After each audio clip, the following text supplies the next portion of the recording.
I think she wants a Joanna Jacek for her next fight. So, ooh, that'd be fun. Wouldn't mind that. So, let's take a second. Let's talk about Donald Cerrone.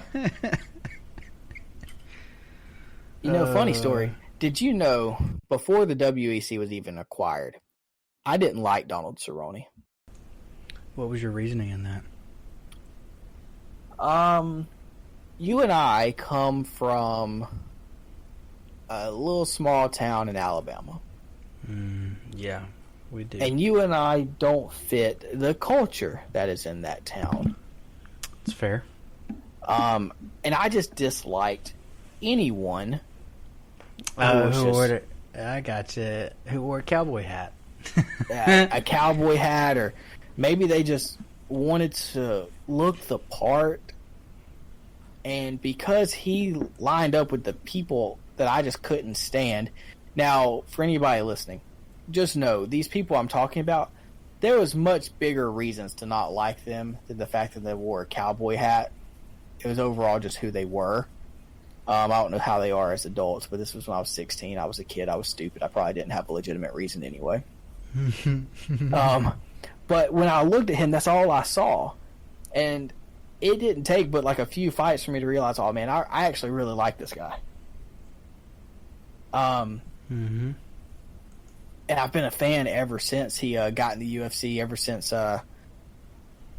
probably the Nate Diaz fight. That's the one where he got his butt kicked pretty bad. It was his first loss in the UFC, and he just kept answering the bell, kept trying, and he earned my respect. I was a fan of him ever since, so this is really painful for me to see him go through this. Yeah, I think he's one of those I wouldn't mind seeing just hop over to Bellator real quick. Just chill in Bellator if you want to fight, or go to this new professional fighters league, this PFL, or whatever it's called. Because, man, like that's Tony, Justin, McGregor, Pettis, Nemorano. It really hurts me to say this, but he has not won a fight since the middle of 2019.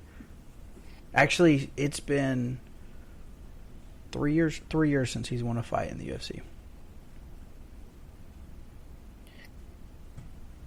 Yeah, and he used to be like the king of the night awards, but also looking at this, he hasn't won one since his fight against Justin.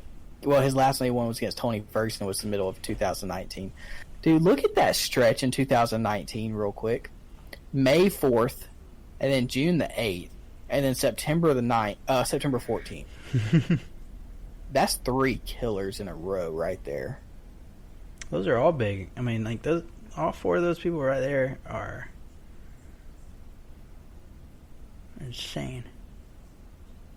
So, I'm with you. Well, I don't know if he would want to jump over there. I know he was talking about wanting to go back down to lightweight after he fought Diego.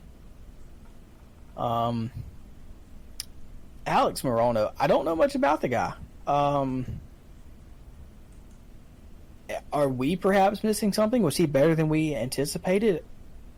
This is something else I'll kind of touch on in our Tap or Snap segment today.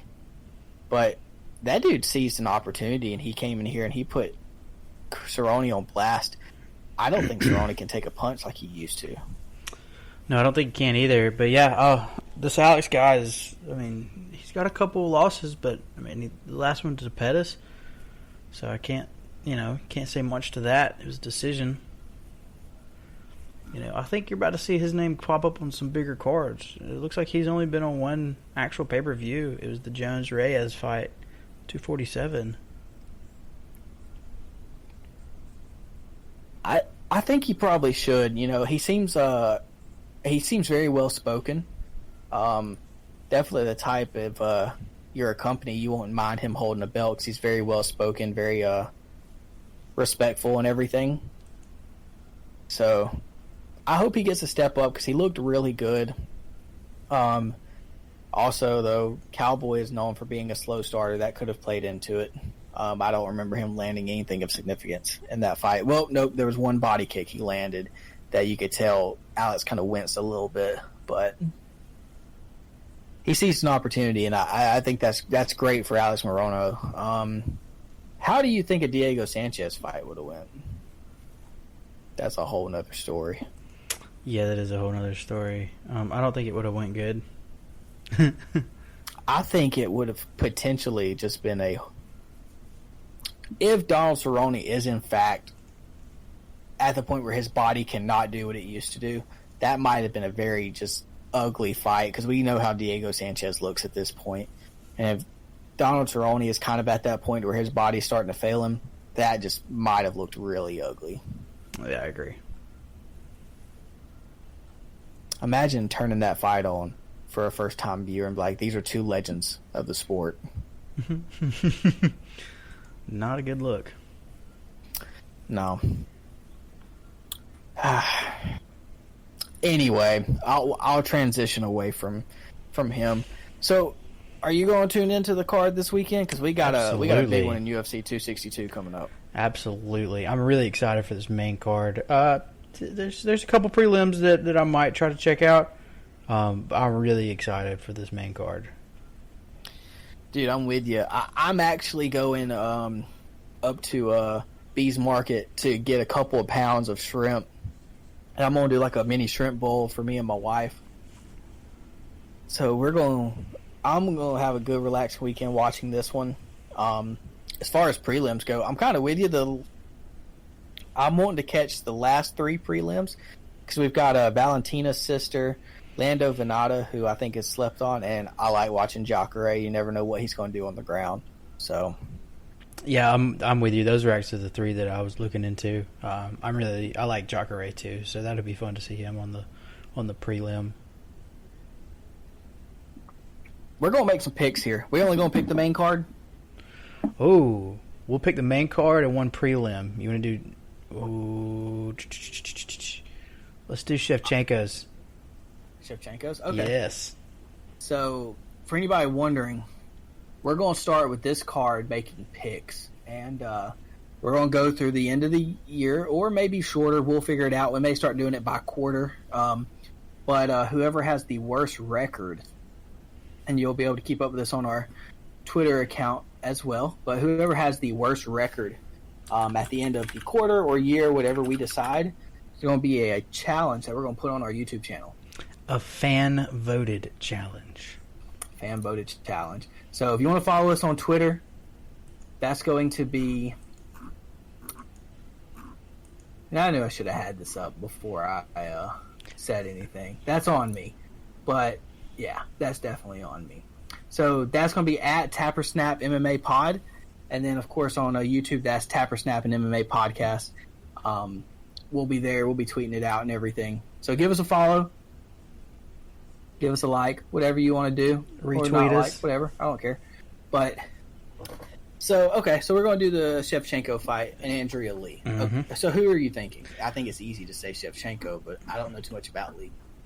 Well, she is 11-5. She is on a 3-fight losing streak, so I'm going to go ahead and put my money on Shevchenko on this one. Real quick, can I just ask, why is Shevchenko, who's coming off of a win, fighting someone coming off of a 3-fight losing streak? Was she supposed to fight somebody else and the fight fell through or something? Not from what I can see. There's got to be something else with Andrea Lee, because that's interesting. Yeah, it's some poor matchmaking, in my opinion. Okay, yeah, I feel like that's an easy one. That's going to be a Shevchenko for me as well. Let me get something open real quick so I can keep track of this. We both know how horrible I am at this. Mm-hmm. We do. Who do you think Valentina's next opponent is after this? Because she's ranked pretty highly, and it looks like her loss is to Chukadian, who is also ranked pretty high. So that's a pretty respectable loss.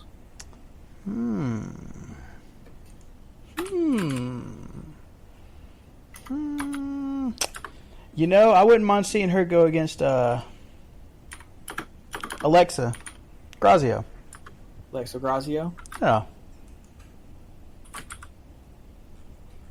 can get behind that. I mean, she just had a fight too, so.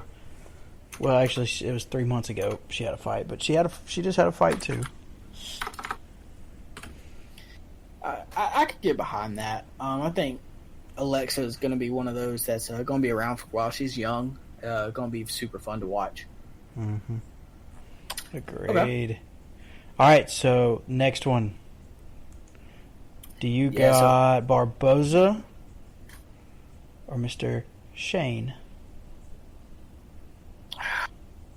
These are two really good strikers. I love Edson Barboza. I don't know about you, but I love Edson Barboza. I do like his striking, yes. It looks like Shane Burgos is coming off of a loss to Josh Emmett. That was in Fight Night. Josh Emmett, legit talent. Edson Barboza coming off of a win. I feel like Edson Barboza has had a tough time rising to the occasion to really break through into the elite, and I feel like he's a little chinny. He seems to lose a lot of decisions too.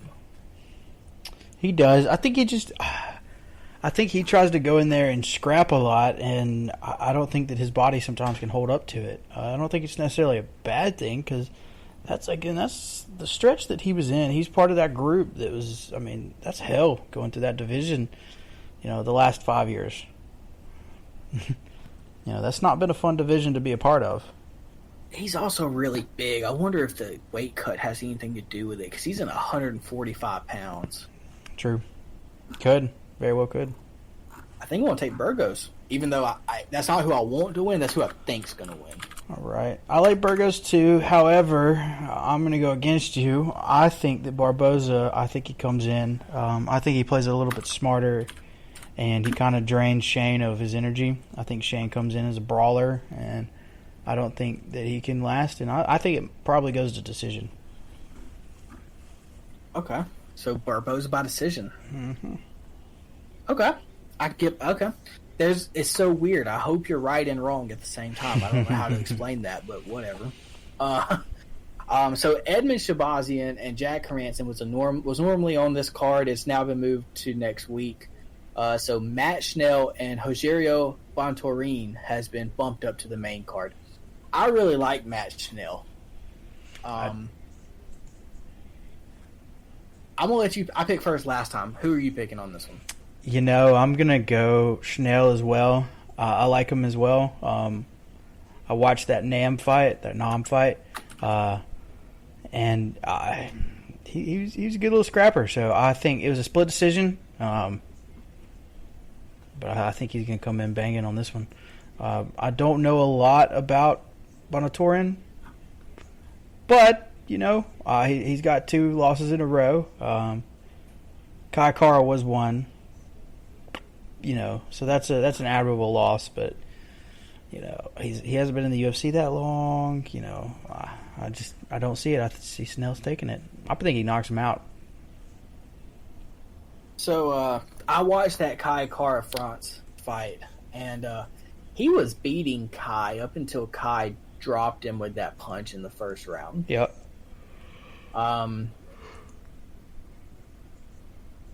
I want Schnell to win.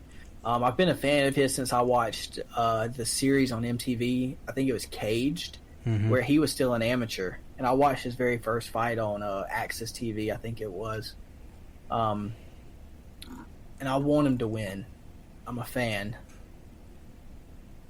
However, I think that Bontorin is going to overpower him. Oh, bad decision, young man. Bad decision. It's going to come back to haunt you, but it's okay. Maybe. We'll see. I hope I'm wrong. We'll see.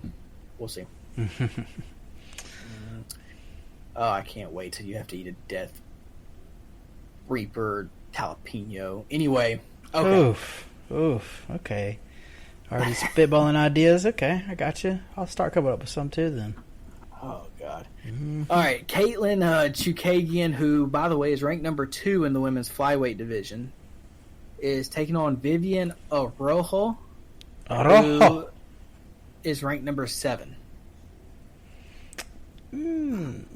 This is interesting.